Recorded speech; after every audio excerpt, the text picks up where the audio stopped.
सुप्रभात, मैं गीतांजलि लेके आई हूँ नॉन स्टॉप खबरें बाइन टाइम्स की ओर से। धोनी ने आईपीएल में रच दिया इतिहास, ऐसा कमाल करने वाले इकलौते क्रिकेटर बने। चेन्नई के कप्तान धोनी ने एक कमाल का रिकॉर्ड अपने नाम करने में सफल रहे। धोनी आईपीएल के इतिहास में 200 मैच खेलने वाले इकलौते क्रिकेटर बन गए हैं। वहीं टी20 में धोनी के नाम 327 मैच हो गए हैं। वहीं चेन्नई सुपर किंग्स की ओर से सबसे ज्यादा मैच खेलने वाले खिलाड़ी भी धोनी है। धोनी ने सीएसके की ओर से अब तक 194 मैच खेले हैं। बता दें, आईपीएल में धोनी के बाद सबसे ज्यादा मैच रोहित शर्मा ने खेले हैं। रोहित के नाम अब तक आईपीएल में 197 मैच खेलने का रिकॉर्ड है। तीसरे नंबर पर सुरेश रैना है। रैना ने 193 मैच आईपीएल में खेले हैं। इसके अलावा विदेशी खिलाड़ियों की बात की जाए तो एबी डिविलियर्स आईपीएल में सबसे ज्यादा मैच खेलने वाले विदेशी खिलाड़ी हैं। भाजपा अध्यक्ष जेपी नड्डा बोले, सीएए को जल्द लागू किया जाएगा। भाजपा के राष्ट्रीय अध्यक्ष जेपी नड्डा ने सोमवार को सिलीगुड़ी में कहा कि हमारी नीति सभी के विकास के लिए है। दूसरी ओर ममता के नेतृत्व वाली सरकार है जो फूट डालो और राज करो के विचार पर काम कर रही है। नड्डा ने कहा कि 10 करोड़ किसानों के लिए प्रधानमंत्री किसान सम्मान निधि की व्यवस्था की गई। ममता सरकार ने बंगाल में इसे लागू नहीं होने दिया, आपको वंचित रखा। अब आपका जिम्मा बनता है कि अप्रैल में भाजपा को लाओ, 1 महीने में हम इसे लागू कर देंगे। नड्डा ने कहा कि नागरिकता संशोधन कानून सीएए को बहुत जल्द लागू किया जाएगा। कोविड-19 महामारी के कारण देरी हुई है।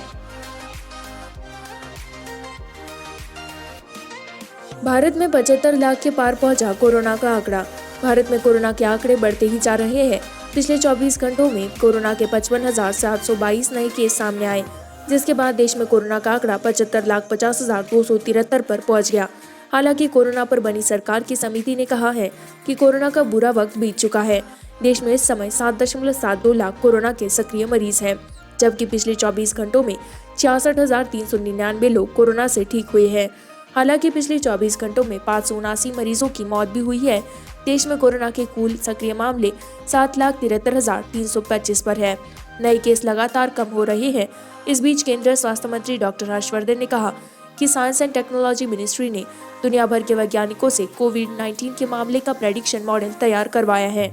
उनकी रिसर्च में सामने आया है कि भारत में कोविड के मामले में अगले 3 से 4 महीने तक गिरावट जारी रहेगी। फरवरी तक एक्टिव केस 40,000 रह जाएंगे। बलिया गोलीकांड, मुख्य आरोपी धीरेन्द्र प्रताप सिंह 14 दिन की न्यायिक हिरासत में भेजा गया। बलिया गोलीकांड के मुख्य आरोपी धीरेन्द्र प्रताप सिंह को डिस्ट्रिक्ट कोर्ट ने 14 दिन की न्यायिक हिरासत में भेज दिया है। एसटीएफ ने धीरेन्द्र को लखनऊ से गिरफ्तार करने के बाद बलिया पुलिस को सौंप दिया गया था। सोमवार को पुलिस ने गोलीकांड के मुख्य आरोपी का जिला अस्पताल में मेडिकल टेस्ट कराया। इसके बाद जिला अदालत में उसकी पेशी हुई। कोर्ट ने धीरेन्द्र को 14 दिन की न्यायिक हिरासत में भेज दिया। न्यायिक हिरासत समाप्त होने के बाद पुलिस धीरेन्द्र को रिमांड पर ले सकती है। फिलहाल उसे बलिया जेल में शिफ्ट कर दिया गया है।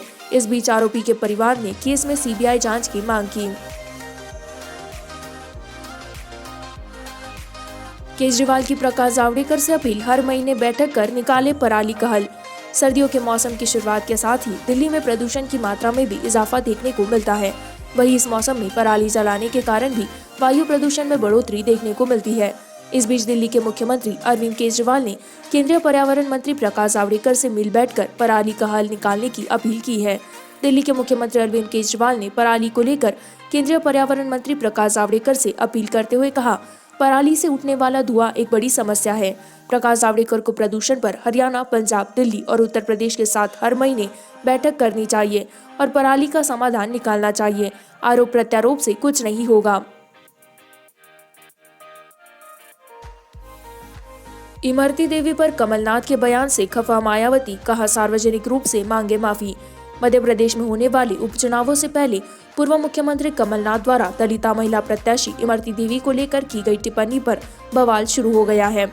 बसपा प्रमुख मायावती ने कहा, मध्य प्रदेश में ग्वालियर की डाबरा रिजर्व विधानसभा सीट पर उपचुनाव लड़ रही दलिता महिला के बारे में कांग्रेस के वरिष्ठ नेता व पूर्व सीएम द्वारा की गई घोर महिला विरोधी अभद्र टिप्पणी अति शर्मनाक व अति निंदनीय है। इसका संज्ञान लेकर कांग्रेस आलकमान को सार्वजनिक तौर पर माफी मांगनी चाहिए।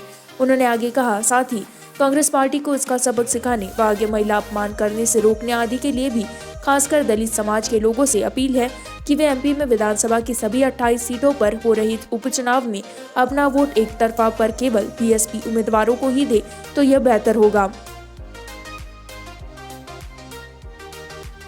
चीन से तनाव के बीच भारत के साथ मालाबार नौसेना युद्धाभ्यास में अब ऑस्ट्रेलिया भी शामिल। चीन के साथ बढ़ते सीमा गतिरोध के बीच भारत को नौसेना के क्षेत्र में एक नया सहयोगी मिल गया है। भारत की ओर से कहा गया है कि आगामी मालाबार नौसेना युद्धाभ्यास में अमेरिका और जापान के साथ ऑस्ट्रेलिया भी हिस्सा लेगा। मालाबार संयुक्त युद्धाभ्यास नवंबर माह में अरब सागर और बंगाल की खाड़ी में होगी। दरअसल सबसे पहले भारत और अमेरिका मिलकर यह नौसेना युद्धाभ्यास करते थे। वर्ष 2015 में जापान इसमें शामिल हुआ, जबकि ऑस्ट्रेलिया इसमें अब शामिल हुआ है। इसी के साथ मैं संवाददाता गीतांजलि आपसे विदा लेती हूँ। इसी तरह के नॉनस्टॉप खबरों को जारी रखने के लिए बाइन टाइम्स हिंदी को लाइक करें, सब्सक्राइब करें, शेयर करें।